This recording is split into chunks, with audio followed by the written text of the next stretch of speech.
नमस्कार, माझे नाव सौम्य सिद्धार्थ पराड.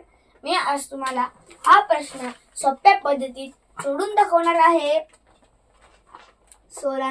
सोनालीकडे 500 रुपयांच्या अर्धा डझन नोटा. 500 रुपयांच्या नोटांच्या 1/2 पट नोटा 50 रुपयांच्या. 5 व 20 रुपयांची 20 नाणी, 10 रुपयांची 10 नाणी आहेत. तर तिच्याकडे एकूण किती रक्कम आहे?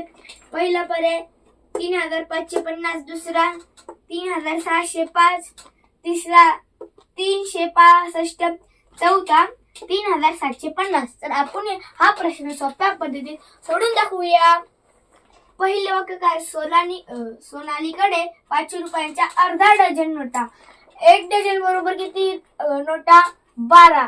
12च्या अर्धे किती आहेत? 6. तर मग 500 भागिले 6 गुणिले 6.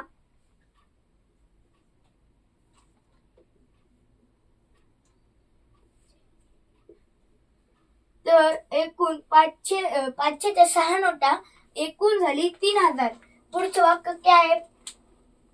500 रुपयांच्या नोटांच्या 1/2 पट. 1/2 पट हे किती झाले? अर्धा. तर ह्या वाक्यात काय सांगितले? 500 रुपयांच्या म्हणजे ह्याच 500 रुपयांचे अर्धे. या अर्ध्याचे किती होतील?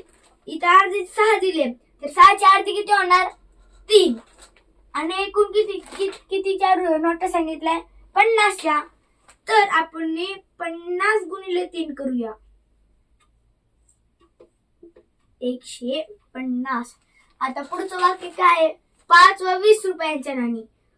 5 व 20 रुपयांची 20 नाणी. तर मग 20 रुपयाची किती असेल? म्हणजे 20 नाणी 5 रुपयाची आणि 20 रुपयाच्या 20 नाणी.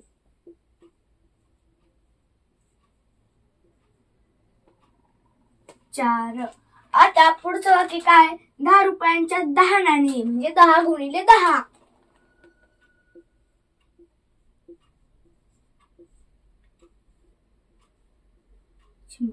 आता या सगळ्या गुणाकारांची आपण बेरीज करून घेऊया.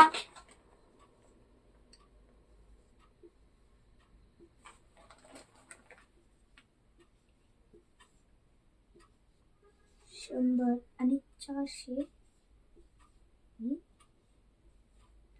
100 यांची आपण बेरीज करून घेऊया. 0 5. इथे फक्त 5 करायचे.